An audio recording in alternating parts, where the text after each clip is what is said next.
Today, I gotta patiently wait for a phone call from Napa in Colville saying that the new alternator for the excavators arrived.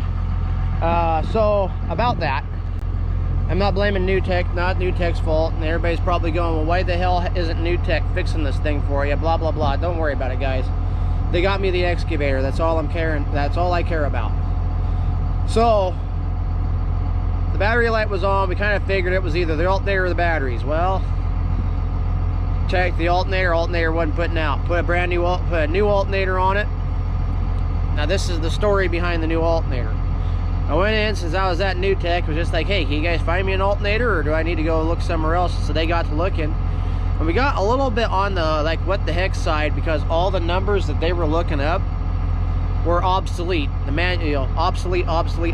They don't make that alternator anymore. I was like, well, there's lots of those excavators still in existence, so it doesn't make any sense to me why they weren't making that alternator. Then all of a sudden, they crossed the number over to another manufacturer, and bam, there was an alternator, and it was sitting on their shelf. Went back there, got it, looked at it. The box kind of suggested that I was going to get pre-Reagan pricing on it. But I was like, hey, it's an alternator.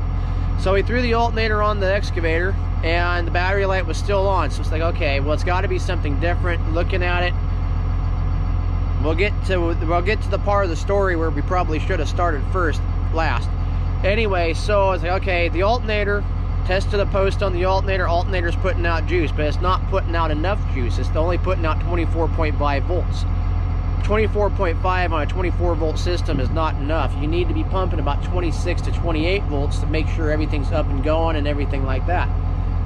So we figured, okay, it's got to be a relay, it's got to be dirty corrosion. I mean, there's all kinds of stuff that we went through the whole entire system, because it all made sense. We found dirty corrosion, we found dirty battery cables, we found all kinds of stuff. Finally, about the last 2 to 3 hours of the day, NewTek was able to ship a technician out because they're swamped. Most of their guys took the Friday off, and we got to looking it over, and we went through everything. And Jason Weiner, the guy that sold us the excavator, he downloaded an entire technical manual for us to have on that thing. So we finally had answers of how we needed to start checking things. If you're able to follow along with me here, because I am terrible at explaining shit. We finally had a technical manual that told us, okay, this is how you test the system. And it started at the alternator, and it said, if this post over here, which we all thought was the post that basically told the idiot light in the cab whether or not the alternator was charging, if that doesn't have any voltage, your alternator's bad. Fire the machine up, put the tester on it. Well, the brand new alternator was bad. So that's 5 o'clock Friday afternoon. It's not going anywhere, nothing's gonna happen. So Saturday, I mean, if you've seen the videos already, you know that between Thursday and Friday, I didn't sleep at all Thursday night. By the time I finally got home and in bed, it was about 10 o'clock Friday night. That's after I had woke up and got going at 7 o'clock on Thursday. So I basically just wrote off really being able to get anything done over the weekend.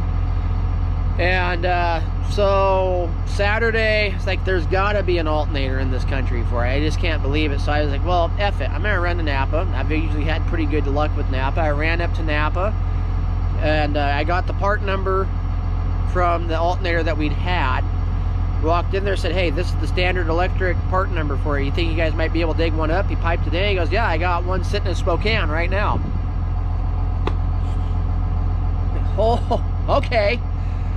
Because you can get a brand new one out of Houston, or we can get one up from Spokane. I'm like, well, let's get the one up from Spokane, because I need this sucker Monday. So they're shipping it up. It should be here this afternoon. And just as part of clarification here, the alternator that we're getting was $370. The alternator that we got was $130 after tax. So that's why I'm saying I think I got at least pre-Obama pricing on it, because that sucker had been sitting on the shelf for quite some time. to adjust this freaking hitch on this trailer.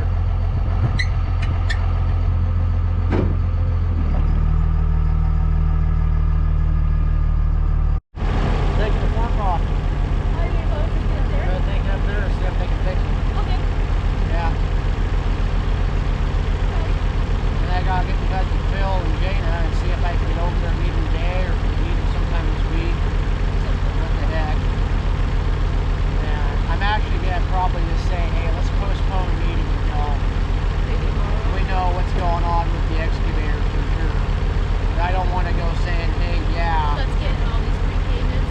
Yeah. I don't want to go saying, hey, let's deposit your guys' big check. And then, you know, oops, my excavator's still broken.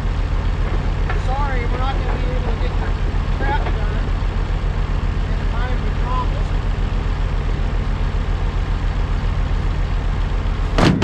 So,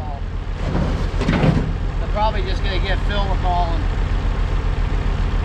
say that and just tell him, hey, I think we just need to postpone the meeting until I know exactly what's going on with the excavator. Yeah, that gives you time to be able to get it worked out.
Holy crap, they're starting to get some iron stacked back up in this yard.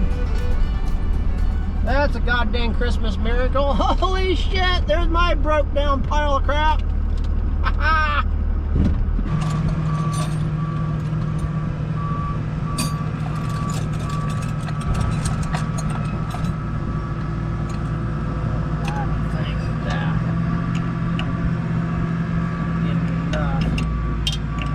Busted my freaking hand open.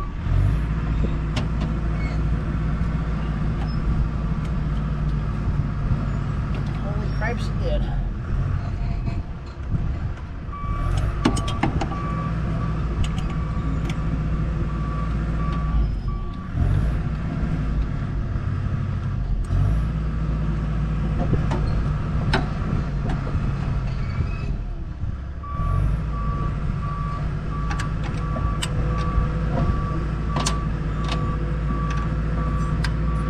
That was the 13. Or that's 14. That's 13.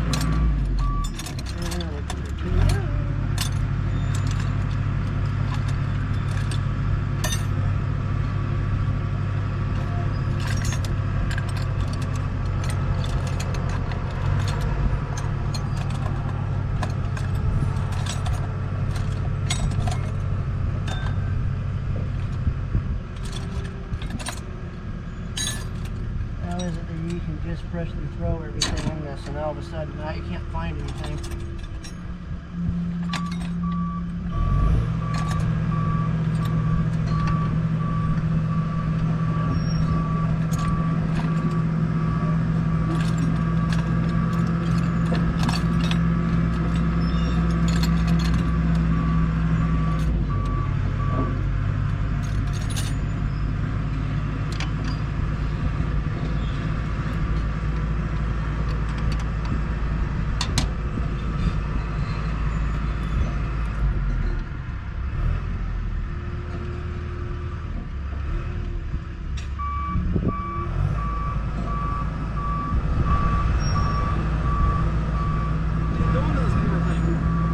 Fixing it.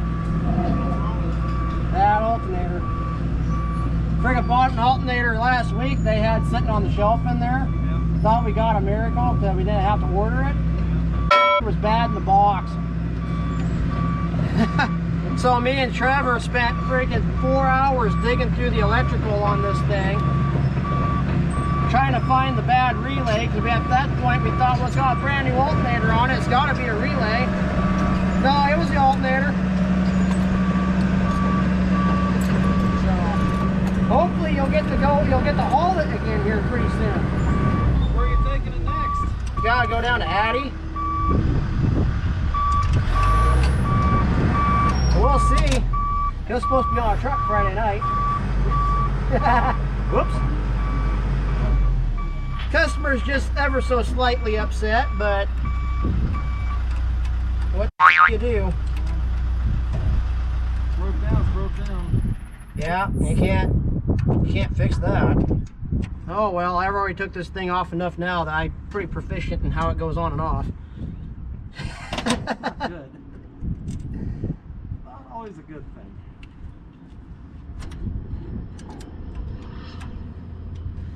Spent 2 hours last week figuring out, I got it all unbolted just to find out that I had to undo the fan shroud because the bolt that holds the alternator on is too long to go past the fan shroud.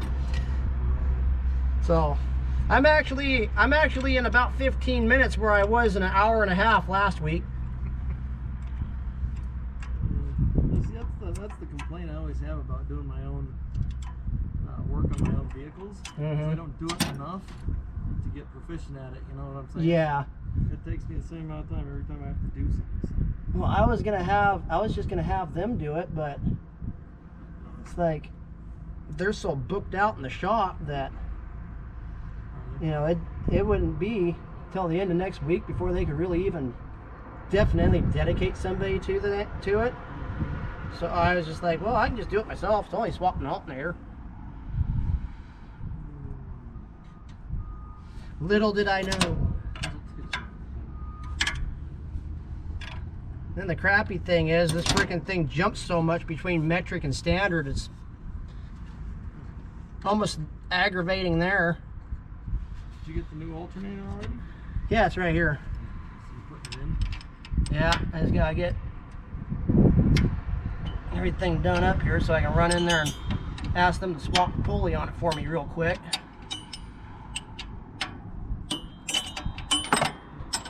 Oh yeah, it's not like I was using that at all. What did it do? Fall all the way down through there? Yeah, it's all the way down in there. Well, I crushed my finger a few weeks ago. About a month ago now, I think. Yeah, that's what you were. I remember seeing the aftermath of that. Yeah, it's just not. I'm all numb on this side over here. Right. And it's just not quite there. I don't think I'll ever be back to the way it was before. It may or may not. At least I got some skin on there. It's not as tender as it was. I still don't want to use it, you know? Right. My brain says, oh, that's going to hurt. Yeah. Alright, well, I'll leave you to it. Okie dokie. Have a good one. You busy tomorrow? I just have, well, I have one, not really, kind of, in the morning I am. Okay. Well, if this fixes this, we might see if we can't get you to haul it out there. I gotta go out to Curlew. I leave in here like 6 o'clock. Hmm. And then, I don't know what the other one is, then I Right. So if he does that, then we'll be free when I get back. If not, then it'll probably be, early afternoon. Alrighty.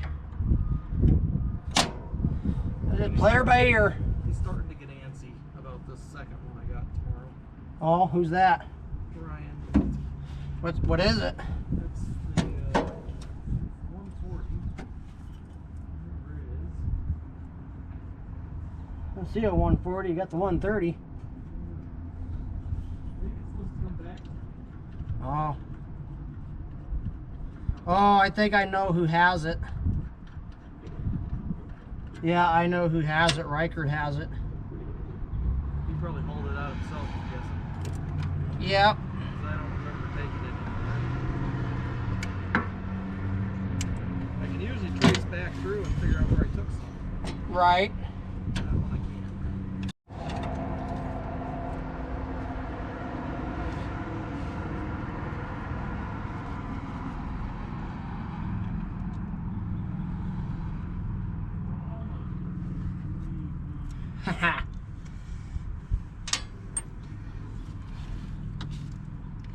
And all the washers that I need. Yeah, I mean, I know that we, like I said, we wouldn't have a 30. And, you know, 36,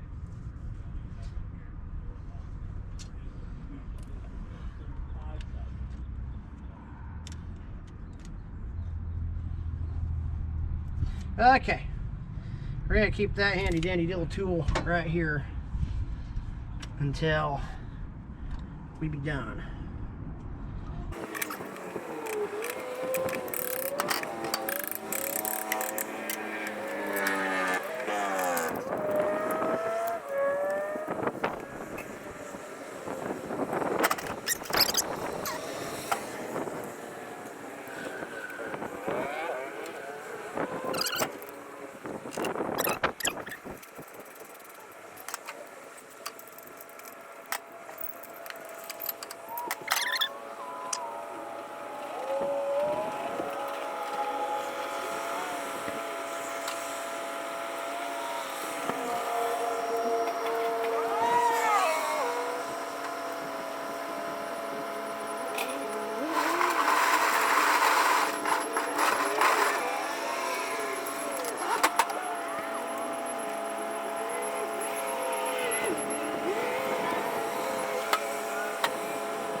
Well, that didn't do it. That alternator's actually putting out where the other one wasn't putting out. So now it's a broken wire or a bad ground, and I just don't have the time nor the patience to search out the problem. So I do need to go home and sit down and read the manual. So, yeah, hopefully Spencer can get somebody on it tomorrow. If he can't, then I don't know.